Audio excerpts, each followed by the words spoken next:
अच्छा जी, I hope everybody has joined back. आपको मेरी आवाज आ रही है जी?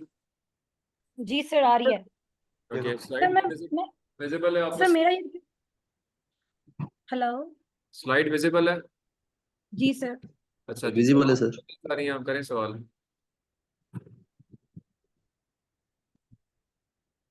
Any question? No sir. Sir मैं कहना चाह रही थी कि आपने लास्ट टाइम हमें कुछ टास्क दिए थे कि अपना रिसर्च ऑब्जेक्टिव, रिसर्च प्रॉब्लम और वो सब चीज़ें लिखनी है। तो सर वो मैंने एक डॉक्यूमेंट पे लिखी हैं। मैं आपसे शेयर भी कर लूंगी वो आपके ईमेल एड्रेस पर। तो उसको उस पर ही आपको आपसे रिव्यू करवाना था कि आप उसको देख लें कि वो ठीक है सब जी चीज़ें। बिल्कुल, भेजिएगा, मैं आपको उस पर कमेंट्स कर दूंगा। आप और साथ साथ लेक्चर आज हम उसको कंटिन्यू करेंगे, उसी पे बात कर रहे हैं। ठीक है सर। ओके, सो मैं यहाँ पे ये कहना चाह रहा था कि देखिए, आपने जब रिसर्च करनी है मास्टर्स के अंदर, जो थीसिस करना है, थीसिस का एक फॉर्मल तरीका होता है। वो फॉर्मल तरीका ये है, एवरीबडी, चाहे वो इंजीनियरिंग साइंसेस का हो, चाहे वो लाइफ साइंसेस का हो, चाहे वो मैनेजमेंट साइंसेस का स्टूडेंट हो, every student has to go through a formal process of research which is something like this. कि इसमें आपने ये सारे काम लिखने हैं, लेकिन जब लिखना है तो उनके करने का भी एक तरीका होना चाहिए। तो इसमें आपको नजर आ रहा होगा कि there are 3 phases in which a student gets into. एक फॉर्मुलेशन फेज होता है, फिर एक डिजाइन एग्जीक्यूशन फेज होता है, और फिर एक एनालिटिकल फेज होता है। इन तीनों फेजेस से एक मास्टर के स्टूडेंट का या पीएचडी के स्टूडेंट का गुजरना जरूरी है। This is applicable to for a masters as well as for a PhD student. पहला फेज क्या है जी? आपने अपनी प्रॉब्लम को और उसके गैप्स को फॉर्मुलेट करना है। प्रॉब्लम को, प्रॉब्लम के ऊपर पुराने सॉल्यूशंस को देखते हुए गैप्स को फॉर्मुलेट करना है कि यार ये मसला है, एक तो एग्जिस्ट करता है, फिर ये इम्पोर्टेंट प्रॉब्लम है, और इस पे लोगों ने काम भी किया हुआ है, और जो काम किया है उसके अंदर कुछ गैप्स हैं, कुछ कमी पेशियां हैं, इसलिए इस पे मजीद काम होना चाहिए। मेरी बात समझ रहे? प्रॉब्लम है, प्रॉब्लम अहम है, प्रॉब्लम पे लोगों ने काम किया हुआ है, बट उसके अंदर कुछ कमी पेशियां हैं, मजीद काम हो सकता है। इसको हम कहते हैं formulation phase. This phase is there for every student, made be a master student और अ पीएचडी स्टूडेंट।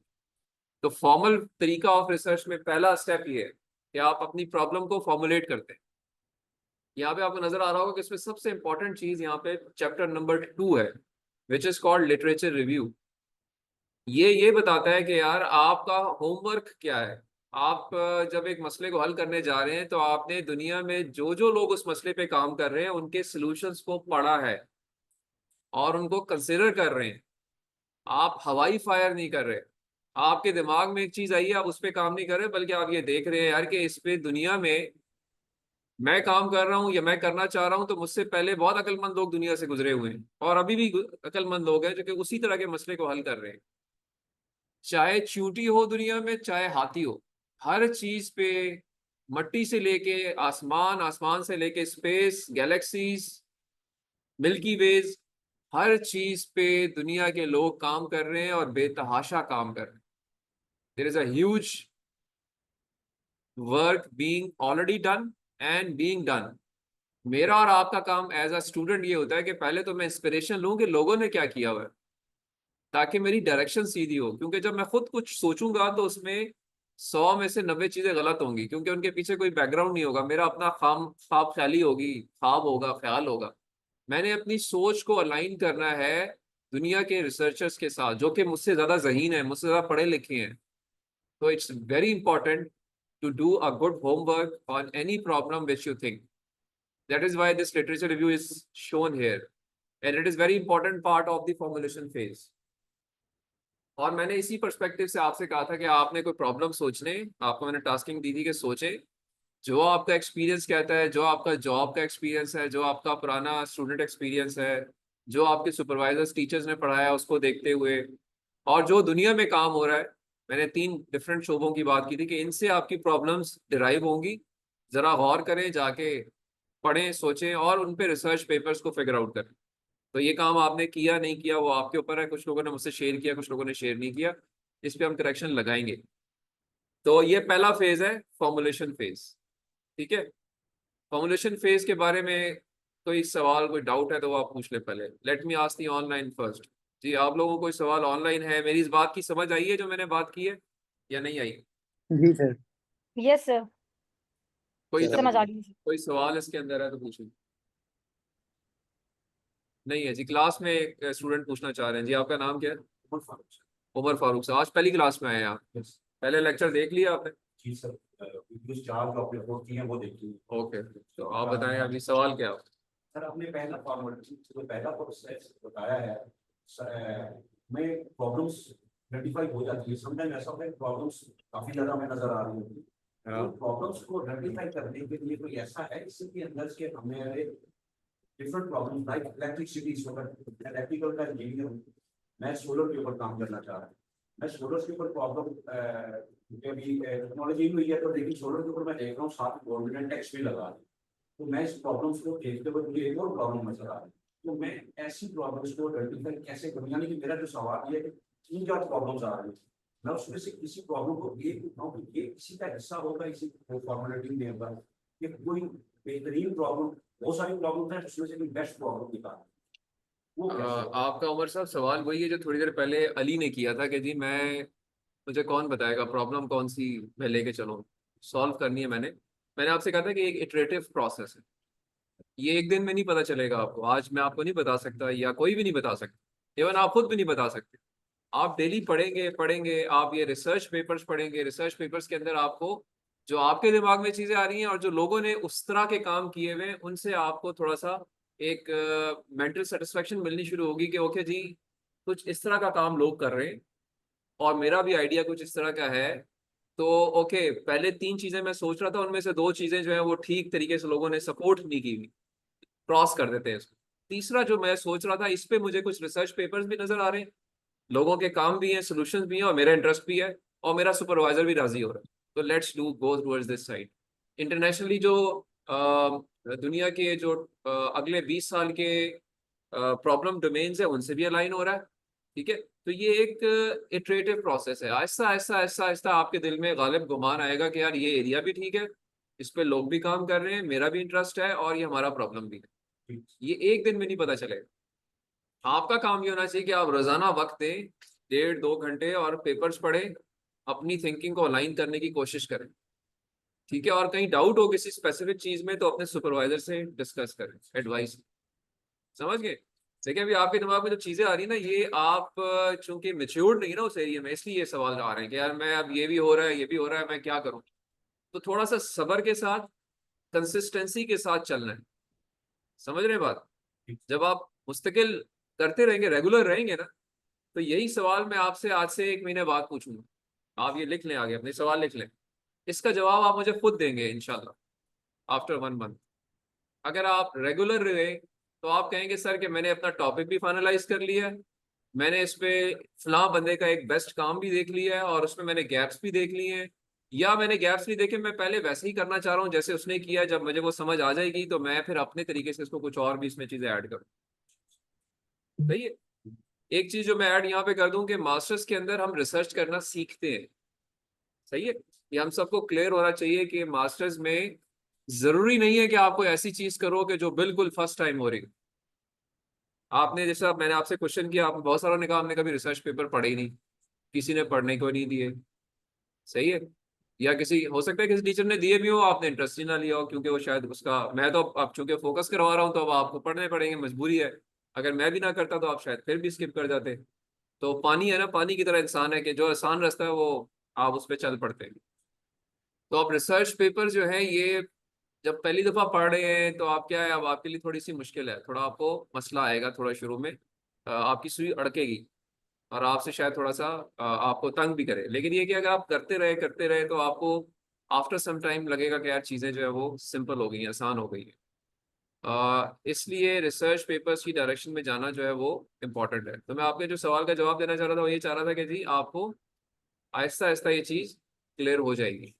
और एक जो चीज़ मैं कहना ये चाह रहा था कि आपने जब रिसर्च पेपर पढ़ते हैं ना तो आप बाज़ औक़ात अभी चूंकि सीख रहे हैं ना, तो जरूरी नहीं है कि आप कोई नई चीज करें। आप किसी किए हुए एक रिसर्च पेपर को, जिसने एक प्रॉब्लम को सॉल्व किया हो एक तरीके से और आपके दिमाग से मैच कर रहा है, आप उसी को लेके एज इट इज सॉल्व कर सकते हैं। उससे क्या फायदा होगा? वो एक एस्टेब्लिश ग्रुप ऑफ रिसर्चर्स है, उन्होंने एक खास तरीके से काम किया है, आप उसके किए हुए काम को सीख लेंगे, समझ लेंगे, तो आइंदा आपके लिए अगला काम करना नए तरीके से आसान होगा। ठीक है, इसको हम कहते हैं ट्रेनिंग ऑफ रिसर्चर्स, कि आप based on some published research paper you train yourself, now you are into the system, आप उस रंग में रंग चुके हैं, तो अब आपको पता होगा कि मैंने आगे कैसे इंप्रूवमेंट करनी है और किस तरह से लेके चलना है। तो this is another better way, या कहें easier way of somebody, for somebody जो कि पहले कभी इसने रिसर्च ना की हो, कि वो ये कोशिश करे कि एक अच्छा किया हुआ रिसर्च पेपर पिक कर ले और उसको एज इट इज, उसने अगर सिमुलेशन की है तो आप सिमुलेशन सीख के उस सिमुलेशन को रिपीट करें। अगर उसने हार्डवेयर बनाया है, मैंने लास्ट लेक्चर में बताया था कि दो किस्म के आप सोल्यूशन देते हैं मसले को हल करने के लिए। आप अभी देखें, अगर कोई मसला आपके सामने आता है तो दो सोल्यूशन हैं, या तो उसका आप एक सॉफ्टवेयर बनाएंगे, सॉफ्ट सोल्यूशन होगा, या उसका आप हार्डवेयर बनाएंगे। भाई क्लास में बैठने की जगह एक बैठने की एक सीट बनानी है, तो क्या करेंगे, आप हार्डवेयर एक डेस्क बना के देंगे ना, सोल्यूशन हो गया। क्लास अटेंडेंस एक प्रॉब्लम आ गया, अब आप उसके लिए क्या बनाएंगे, एक सॉफ्टवेयर बना के दे देंगे। तो हर दुनिया का मसला दो हिस्सों में टूट सकता है, एक सोल्यूशन है software based, simulations, animations, coding, data analysis, और एक है हार्डवेयर, क्योंकि जी मैंने एक हार्डवेयर सामान इकट्ठा किया जोड़ के, या नए सिरे से उसको कुछ करके मैंने वो बना के दे दिया। अगेन उसकी भी डाटा एनालिसिस मैंने की कि इस पे दुनिया में पहले क्या क्या हुआ था, कैसे कैसे डस्ट थे, और अब मैं कैसा डस्ट बना सकता हूँ जो कि उनसे अच्छा हो या मेरी क्लास की रिक्वायरमेंट पूरी करता हूँ। ठीक है उमर, तो पॉइंट ये है कि सोल्यूशन तक जाने के लिए अगर एक पब्लिश्ड अच्छी चीज मिल जाए तो उसको आप फॉलो करके सीख जाते हैं। ठीक है, तो इस तरीके से आप चल सकते हैं। तो आपके सवाल का जवाब हो गया। यही सेम सवाल जो है वो अली हबीब के लिए भी है, जिन्होंने मुझसे थोड़ी देर पहले क्वेश्चन किया था। अली हबीब, आप ऑनलाइन है? जी सर, मैं ऑनलाइन हूँ सर। अच्छा, तो मैं आपके सवाल का जवाब भी, इनका भी सिमिलर क्वेश्चन था, और आप उसी से आप लिंक कर सकते हैं कि सर आप सबके लिए, अगर कभी जिंदगी में रिसर्च नहीं की या कभी रिसर्च पेपर नहीं पढ़े या अभी फर्स्ट टाइम कर रहे हैं, तो आप ऐसा कर सकते हैं कि आप एक पेपर सेलेक्ट करें, रिसर्च पेपर हो। अब उस पे कुछ कंडीशन है कि रिसर्च पेपर कहाँ से सेलेक्ट करेंगे, वो हम आज डिस्कस करते हैं कि रिसर्च पेपर की सिलेक्शन कैसे करनी है, क्योंकि हर चीज दुनिया में जो पब्लिश हुई हुई वो अच्छी नहीं होती। ठीक है, ऐसे आपको पब्लिश्ड चीजें मिलेंगी जो कि क्वालिटी की नहीं होंगी, क्योंकि आजकल इंटरनेट का दौर है, कोई बंदा भी वर्ड में कुछ भी लिख के पीडीएफ बना के अपलोड कर सकता है, और जब अपलोड करेगा तो अकॉर्डिंगली वो चीज पब्लिश हो जाएगी। और आपको अगर वो गूगल पे आपने जाके सर्च किया तो आपको नजर आ जाएगी, आप कहेंगे यार बड़ा अच्छा काम, इसमें पेपर मिल गया मुझे, हाल तो वो किसी काम का नहीं होगा।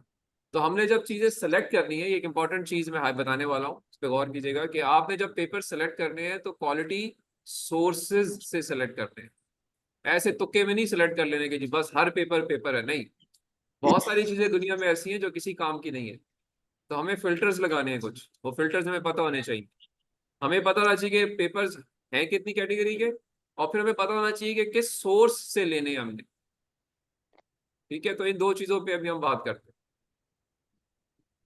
मैं इससे पेशतर किस पे जाऊँ, मैं आपको ये जो दिखा रहा था रिसर्च प्रोसेस की डायग्राम, मैं इसमें कहना ये चाह रहा था कि इसमें आपने, आप सब ने जब फॉर्मल रिसर्च करनी है तो ये कुछ फेजेज हैं जिनमें से हम सब ने गुजरना है। जी उमर, नींद आ रही है? हाँ, सो पहला फेज कौन सा है जी? शैला? Yes sir. पहला फेज कौन सा है? सर पहले फॉर्मुलेशन फेज है सर, क्या करते हैं इसके जिसमें अंदर? जिसमें हमने सर रिसर्च पेपर जो है वो ढूंढना है, जो ऑथेंटिक रिसर्च पेपर हो, जो किसी अच्छे पब्लिशर ने लिखा हो, और इसके ऊपर स्टडी करनी है सर। उससे क्या और फायदा?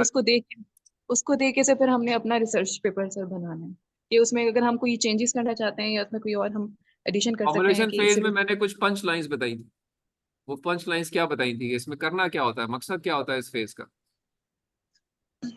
सर उस रिसर्च पेपर को देख के हम ये बता सकते हैं कि इसमें कोई इम्प्रूवमेंट अगर करनी हो तो वो कर सकते हैं, नहीं, और उसको देख के वह एक रिसर्च पेपर की तो मैंने बात ही नहीं की थी, मैंने तो कहा लिटरेचर रिव्यू डजंट मीन कि एक पेपर पढ़ लिया आपने। सर मल्टीपल रिसर्च पेपर्स को पढ़ के सर, मतलब उस हाँ, करना क्या है, इससे क्या चीज निकालनी है?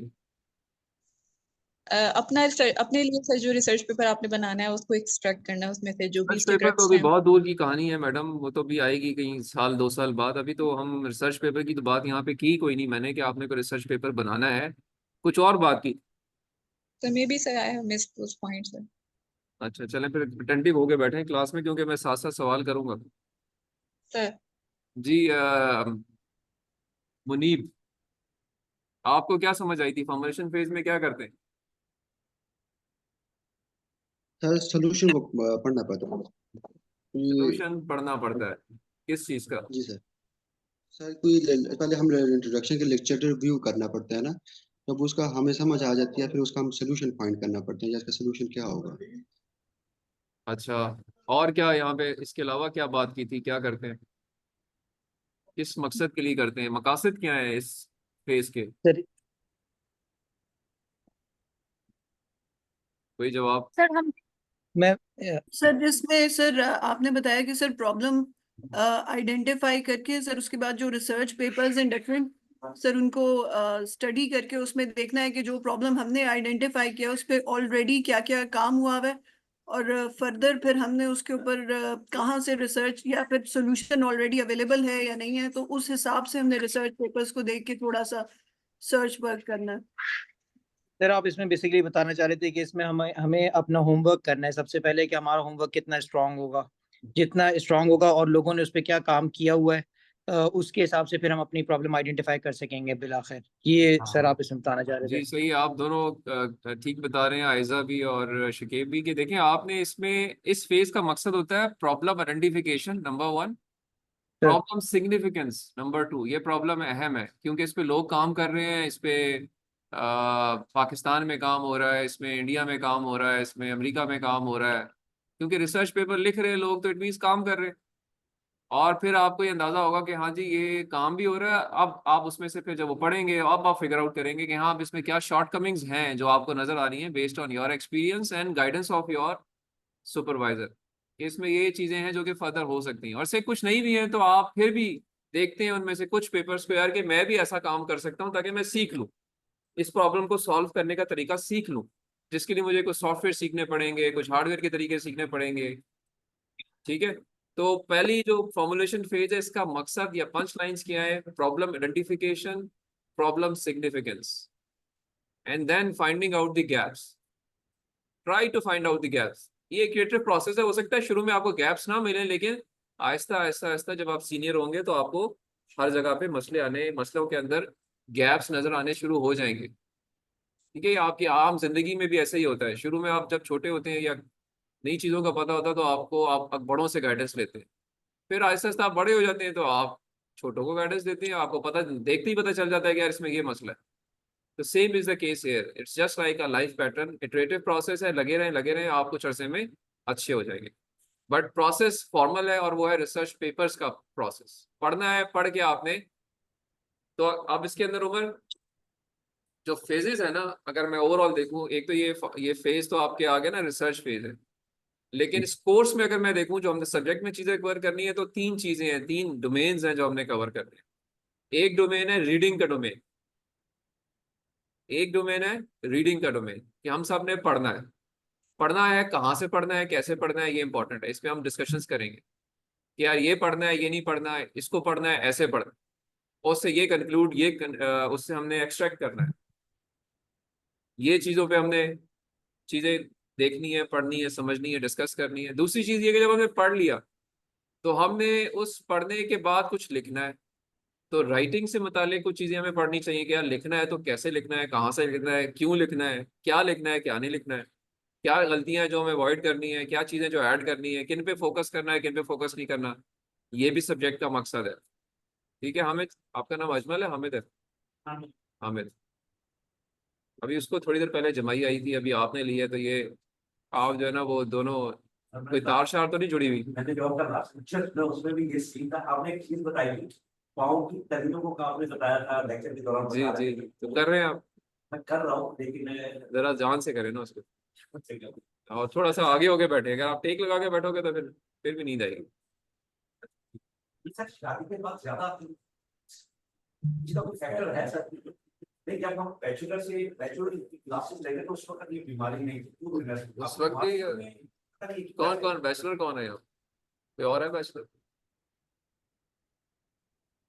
उनमें भी होती है, सब में होती है। असल में ये ना, वैसे मैं मेरे ख्याल में जमाई आना ना अल्लाह की एक नेमत है, क्योंकि ये आपके जिस्म में ऑक्सीजन को बैलेंस बराबर कर देती है।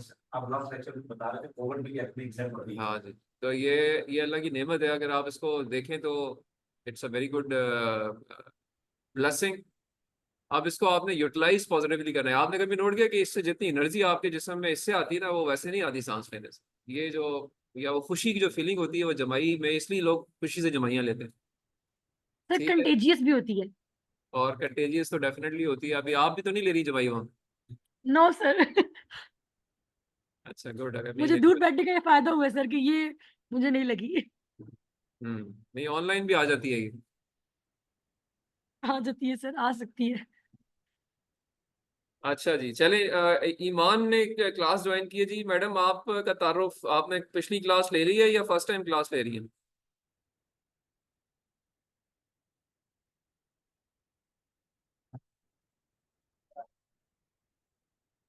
जी, क्लास में पार्टिसिपेट सबने करना है। अगर नहीं करेंगे तो मैं उसको क्लास से निकाल दूंगा।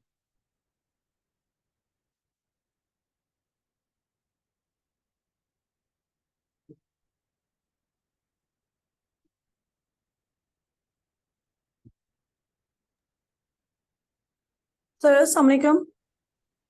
जी, वालेकुम अस्सलाम, बताइए। Sorry, it's my first lecture because 2 or 3 days ago I've just joined it. मैं previous lecture attend करके फिर उसमें मैं proper participation करूंगी। चलें, ठीक हो गया। लेक्चर जरूर देखिए, और वो लेक्चर के लिंक्स जो है वो व्हाट्सएप ग्रुप पे हैं, आप उनमें जाके देख लीजिए। Yes sir, sure sir. अच्छा जी, ओके। सो अभी जो हम डिस्कस कर रहे थे वो ये कर रहे थे कि कोर्स में हमने जो ओवरऑल डोमेन्स हैं, एक रीडिंग के डोमेन को कवर करना है, फिर राइटिंग को कवर करना है, और इन दोनों को ओवरलैप एक डोमेन कर रहा है जिसको हम नाम देते हैं इंटरेक्शन या प्रेजेंटेशंस का। कि आप सब ने प्रेजेंट भी करना है। आप जब आप पढ़ लेते हैं, लिख लेते हैं, तो उसको लोगों को बताना भी है ना। तो बताने के कुछ मीडियम्स हैं। एक तो आपने खड़े होकर प्रेजेंट करना है, फिर आपने कुछ पब्लिश करके प्रेजेंट करना है। तो ये कैसे कर सकते हैं, इनके क्या शॉर्टकट्स हैं, क्या दरख्त पे चढ़ने के तरीके हैं, वो चीज़ें हम डिस्कस करेंगे हम ड्यूरिंग दी सब्जेक्ट। तो ये तो ओवरऑल डिस्क्रिप्शन सब्जेक्ट की है। मैंने लास्ट क्लास में भी इस पे बात की थी, but just for the sake of completion मैंने आगे दोबारा बात कर लूँ। अब मैं इस स्लाइड पे दोबारा आ जाता हूँ कि जी जो फॉर्मल वे ऑफ रिसर्च है उसमें आई टोल्ड यू के 3 फेजेस से हर स्टूडेंट ने गुजरना होता है, चाहे वो मास्टर्स का हो चाहे वो पीएचडी का हो। पहला फेज क्या है? Formulation phase. फॉर्मुलेशन फेज से जब आप गुजर जाते हैं तो उसको आप लिखते भी हैं। लिखते इन 2 फॉर्म्स के अंदर है। आप इंट्रोडक्शन का एक चैप्टर लिखते हैं, आप लिटरेचर रिव्यू का एक चैप्टर लिखते हैं। अच्छा, ये चीजें बाद में भी आएंगी, बट मैं सिर्फ यहाँ पे कंप्लीशन के पर्पज से बता रहा हूँ कि इंट्रोडक्शन में आप क्या लिखते हैं, इंट्रोडक्शन में आपको क्या लिखना चाहिए। We should know that. So introduction का जो चैप्टर है या इंट्रोडक्शन का जो सेक्शन है उसमें आप 3 चीजें लिखते हैं या 3 पंच लाइन्स हैं। ये मैं सवाल एग्जाम में भी पूछता हूँ। याद रखिए, सवाल वो आएगा जो कि मैं आपको, या वो आएंगे जो क्लास में मैं पढ़ा रहा हूँ। जो स्लाइड्स में आपसे शेयर करूंगा, those are for the knowledge sake. Slide के अंदर से मैं कुछ नहीं पूछूंगा, मैं आपसे लेक्चर से चीजें पूछूंगा। इसलिए जवाब जब भी दें, लेक्चर के दिमाग में रखते हुए, नोट्स को जहन में रखते हुए देंगे। Exam would be close notes, close laptop, it would be from your brain. और कोई मुश्किल नहीं है, आपने खुद काम किए होंगे तो आप उनको जवाब दे सकते हैं। ठीक है। अच्छा, दोबारा इस पे आ जाते हैं। इंट्रोडक्शन में लिखना क्या चाहिए? इंट्रोडक्शन के अंदर 3 चीजें लिखी जाती हैं, या पंच लाइन्स 3 होती हैं। हम इन पे बाद में भी बात करेंगे, बट अभी चूंकि चल रही है चीज तो मैं आपको साथ साथ बताता रहता हूँ। इंट्रोडक्शन में आप सबसे पहली चीज लगते हैं, क्योंकि ये इंट्रोडक्शन है तो आप इसमें सबसे पहली चीज लिखेंगे या बताएंगे इंट्रोडक्शन ऑफ द प्रॉब्लम। किस मसले पे काम करना चाह रहे हैं। So you will introduce the problem. ये प्रॉब्लम है जिसको हम लेके चल रहे हैं, इसके ये फैक्ट्स फिगर्स हैं, ये दुनिया में यहाँ यहाँ एग्जिस्ट करती है, इससे ये नुकसान हो रहे हैं, इससे ये फायदे हो रहे हैं। यानी आप उसको डिस्क्राइब करेंगे, इंट्रोड्यूस करेंगे प्रॉब्लम को। दूसरी चीज जो आप इंट्रोडक्शन सेक्शन में या इंट्रोडक्शन चैप्टर में लिखते हैं, सेक्शन और चैप्टर में क्यों कह रहा हूँ, chapter is the expansion of sections. Research papers में शॉर्ट फॉर्म में होती है चीज, थीसिस के अंदर डिटेल में होती है। अगर आपने थीसिस में 2 पेज लिखे हैं एक चीज के ऊपर, तो उसको आप उसके अंदर से लबे लुबाब निकालेंगे, एक पैराग्राफ ले जाएंगे रिसर्च पेपर के अंदर जब आप लिखने के फेज में आएंगे। पर दूसरी चीज क्या होगी इसके अंदर? पहली चीज होगी आपने इंट्रोडक्शन ऑफ द प्रॉब्लम बताई, दूसरी चीज आप बताएंगे significance of the problem, importance of the problem, ये क्यों इंपॉर्टेंट है। आप इंपॉर्टेंस बताने का तरीका क्या है? तरीका ये होता है कि आप देखेंगे यार कि अगेन कौन कौन से रिसर्च पेपर दुनिया में इस पे पब्लिश हो रहे हैं जो कि इसकी ग्लोबल नेचर इंडिकेट कर रहे हैं। एक ग्रुप काम कर रहा है अमेरिका में, एक ग्रुप काम कर रहा है अफ्रीका में, कुछ लोग काम कर रहे हैं यूरोप के अंदर, कुछ लोग काम कर रहे हैं एशिया के अंदर। तो वो जो global nature of problem perception है that is indicated by the published stuff. Articles अखबारों में पब्लिश हो रहे हैं, कोई टीवी पे न्यूज आ रही हैं, वो सारी चीजें आप सिग्निफिकेंस के पर्सपेक्टिव से इंट्रोडक्शन के चैप्टर में डालते हैं। नंबर 2 और तीसरी चीज यहाँ पर आप इंट्रोड्यूस करते हैं अपने सोल्यूशन को। आपने भी तो काम आगे किया है ना, आप इस प्रॉब्लम को लेके चले हैं, तो आपने किस तरह से उसको सॉल्व करने की कोशिश की है उसको आप इंट्रोड्यूस करेंगे। तो ये 3 पंच लाइन्स होती हैं इंट्रोडक्शन सेक्शन या इंट्रोडक्शन चैप्टर के अंदर। फॉर्मुलेशन फेज का सेकंड कंटेंट है लिटरेचर रिव्यू। लिटरेचर रिव्यू क्या चीज है? अब it's purely existing solutions given by the other researchers of the same problem. तो आप डिस्कस करेंगे, ओके जी एक ग्रुप ने ऐसे सॉल्व किया है, एक और ग्रुप ने ऐसे सॉल्व किया है, एक और ग्रुप ने ऐसे सॉल्व किया है, उसके ये स्टेप्स हैं मोटे मोटे, ये उसके फायदे हैं, ये नुकसान है, ये फायदे हैं, ये नुकसान है। तो आप इस तरह से पैराग्राफ पैराग्राफ लिखते लिखते लिटरेचर रिव्यू का एक चैप्टर या सेक्शन, अगेन अगर वो थीसिस है तो डिटेल में या थोड़ी ज़्यादा कंटेंट के साथ, जब सेक्शन है तो थोड़े कम कंटेंट के साथ आप लिटरेचर रिव्यू में बताते चले जाएंगे। और इसके अंदर एक मास्टर्स थीसिस के अंदर generally speaking you discuss a ball park figure of generally around 40 references.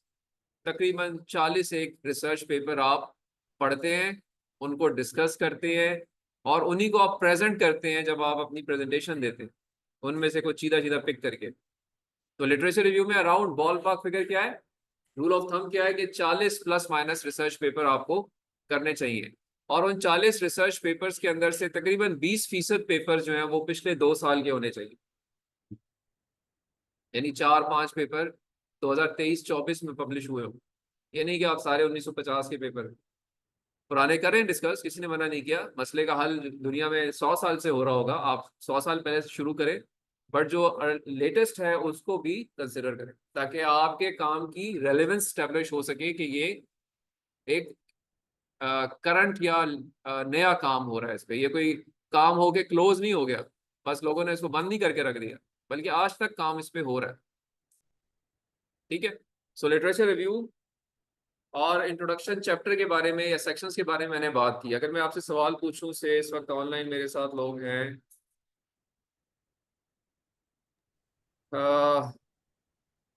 Atif साहब,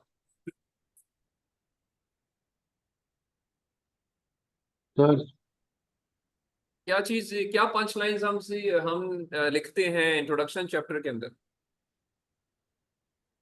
सर इसमें हम इंट्रोडक्शन और प्रॉब्लम देते हैं सर। सबसे पहले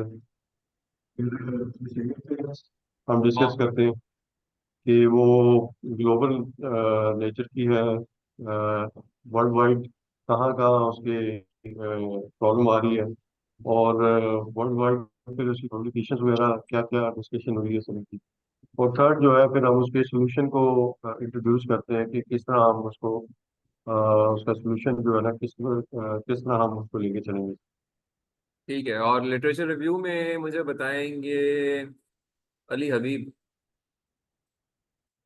सर लिटरेचर रिव्यू के अंदर हमने बताया जैसे मिनिमम जो है ना हमें 40 जो रिसर्च पेपर्स है ना सर वो हमने रीड करने हैं सर। और उसमें भी सर आपने कहा कि 20 जो हों वो सर पिछले 2 साल के होने चाहिए, मतलब लास्ट 2 इयर्स के, ताकि हमें लेटेस्ट भी उस पर पता हो कि इस पे लेटेस्ट प्रोग्रेस क्या है या लोगों का लेटेस्ट माइंड फ्रेम इस पे क्या है। तो सर ये 2 और चीजें सर आप। इसमें होता क्या है, ये कौन से रिसर्च पेपर्स होते हैं, इस बारे में कुछ मैंने बताया था।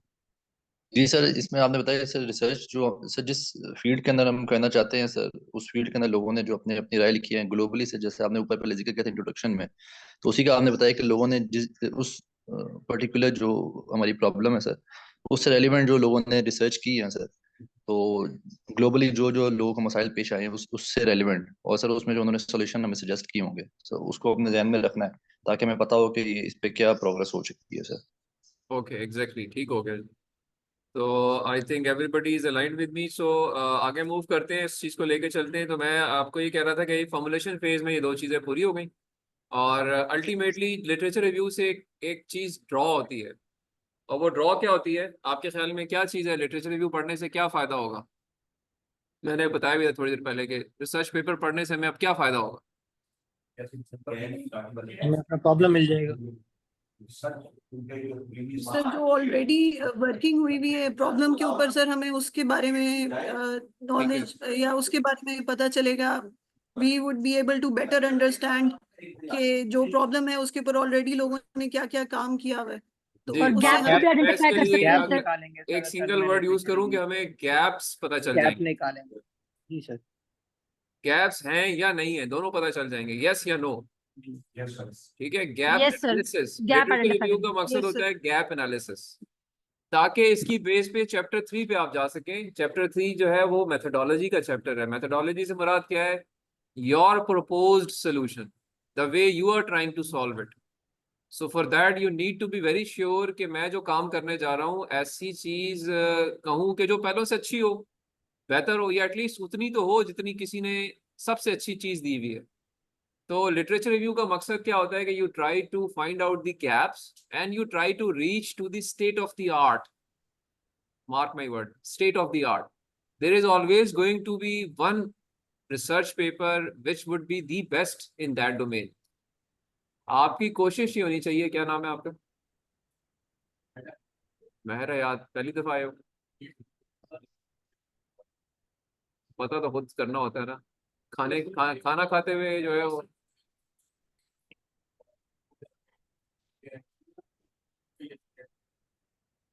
आप पूछे ना वैसे मोहसिन साहब से।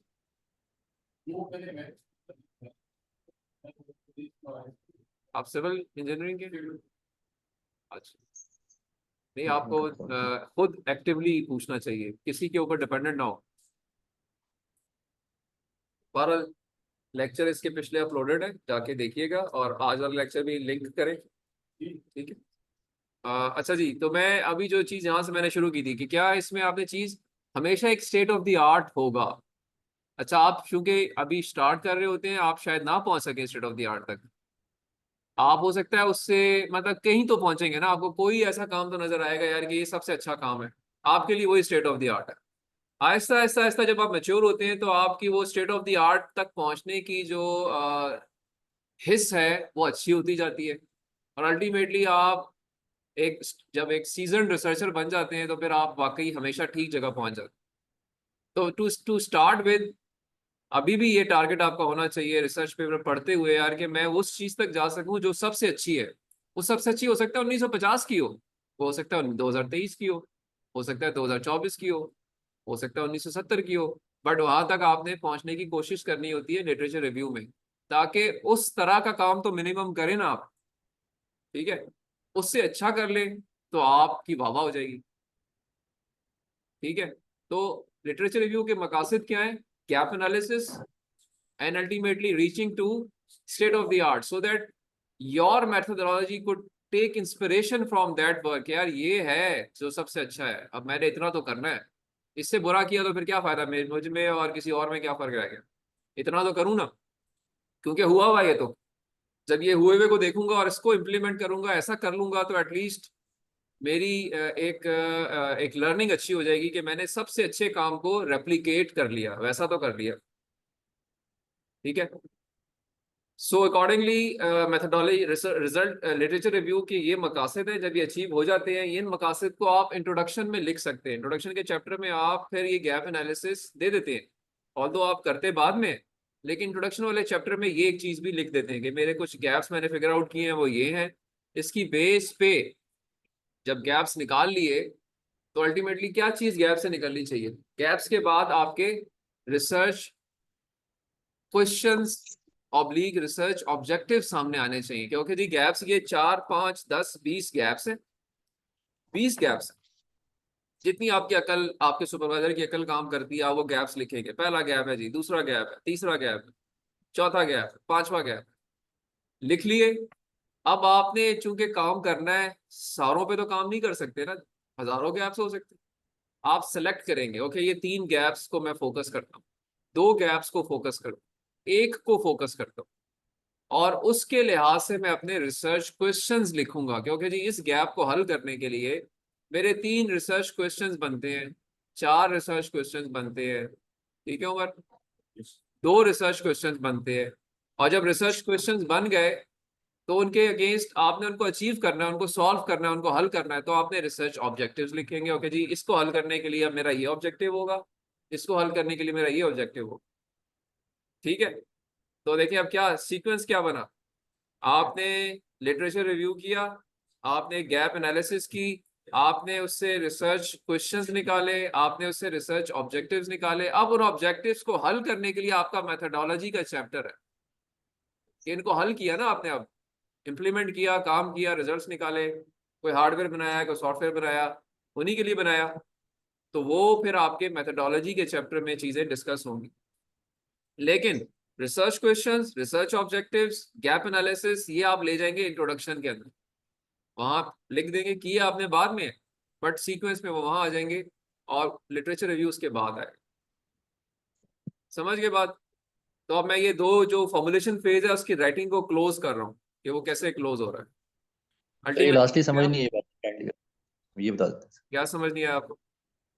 ये जो आपने कहा कि ऊपर इंट्रोडक्शन में ले जाएंगे सर, क्योंकि ये तो अभी लिटरेचर रिव्यू के सर आपने चैप्टर जो देखिए मैंने लेक्चर 1 था उसमें भी ये आपने बताया कि लिखते हुए ना आप चीज़ों को कुछ सुटेबल जगह पे लिखते हैं। जी सर। सीक्वेंस में काम करते हुए आपने शायद काम ये अल्टीमेटली डायरेक्शंस निकाली हैं लिटरेचर रिव्यू से, बट सर इनकी इनकी राइटिंग आ जाएगी इंट्रोडक्शन चैप्टर के अंदर। जब इंट्रोडक्शन आप देंगे, जब आप वहाँ पे लिखते हैं कुछ चीज़ें, आप प्रॉब्लम आइडेंटिफिकेशन में लिखते हैं, फिर कुछ चीज़ें प्रॉब्लम सिग्निफिकेंस में लिखते हैं, फिर वही सीक्वेंस सर में आप अपने गैप्स को भी डिस्कस कर सकते हैं। अच्छा क्योंकि सर, आपने वहाँ पे अपने डिस्कस करके क्योंकि आपने सर अपने सर प्रॉब्लम को इंट्रोड्यूस करना है अभी आगे जाके। इसी के अंदर मैंने 3 5 लाइंस बताई थी ना आपको कि प्रॉब्लम इंट्रोड्यूस करनी है, सॉरी जी सोल्यूशन सर, इंट्रोड्यूस करना है, सोल्यूशन सोल्यूशन इंट्रोड्यूस करना है। जी तो उसको बताने जी के सर। लिए थोड़ा सा उसमें शायद आपको गैप्स बताने चाहिए, रिसर्च क्वेश्चंस बताने चाहिए, रिसर्च ऑब्जेक्टिव्स बताने चाहिए, फिर आपको आना चाहिए कि जी मेरा ये सोल्यूशन इसको हल करने के लिए है, डन हो गया सर, डन हो गया सर। ठीक है। लेकिन वो फिजिकल करते हुए वो काम आपने लिटरेचर रिव्यू के बाद किया है, लेकिन लिखते हुए पहले लिख लिए, कोई बुराई है इसमें? लिख सकते हैं ना। डन हो गया सर। वहाँ पे भी सर मतलब कोई सारों को इंट्रोड्यूस करना होगा या थोड़ी सी बस 5 लाइन या जैसे, मतलब सर ये थोड़ा सा ये अगर, चीजें क्योंकि आपको सर अगर पता सारा चल नीचे जाएंगी सर, इटरेटिव प्रोसेस है, थोड़ा सा टाइम दें अपने आप को भी, हर चीज आज नहीं पता चल सकती। Sir done, sir done. आज के लिहाज से अपने आप को अलाइन करें कि जो चीज आज सीख रही हैं उनको आप लिख लें कि उनकी समझदानी इम्प्रूव कर लें, और आहिस्ता आहिस्ता फिर ये चीजें आपकी सप्लीमेंट होती जाएंगी कि क्या क्या किस हद तक करना है, वो फिर आगे का सवाल है। Roger sir. जब आप लोगों के काम को पढ़ेंगे ना तो आपको ये वहां चीजें नजर आएंगी, तो वहां से आप ये अकल लेंगे फिर, ठीक है जी। सो फॉर्मुलेशन फेज मैंने अब क्लोज कर दिया है कि फॉर्मुलेशन फेज पहला फेज है। फॉर्मुलेशन फेज के बाद नेक्स्ट फेज है design and execution phase. Design and execution phase जो है बेसिकली वो क्या है कि अब आपने लोगों के सॉल्यूशंस को देख लिया, उनके गैप्स देख लिए, अपनी कंस्ट्रेंट्स देखते हुए, अब रिसर्च ऑब्जेक्टिव्स और रिसर्च क्वेश्चंस आपके भी कंस्ट्रेंट्स वहां पे कुछ है ना, टाइम है, फैसिलिटीज हैं, आपकी अंडरस्टैंडिंग ऑफ द प्रॉब्लम है, माहौल है, सुपरवाइजर की नॉलेज है, सॉफ्टवेयर के टूल्स हैं, हार्डवेयर की अवेलेबिलिटी है, उसके लिहाज से आपने रिसर्च क्वेश्चंस और रिसर्च ऑब्जेक्टिव्स बनाए हैं। तो जब आपने वो बनाए हैं तो अब आपकी वो लिमिटेशंस के तहत आपने कुछ चीज़ें डिज़ाइन करनी, आपने सोचना है कि मैं कैसे ये काम अब खुद करूँगा। तो उसके लिए मेथोडोलॉजी का जो सेक्शन है या मेथोडोलॉजी का जो चैप्टर है या जो ये फेज है इस पे काम होता है।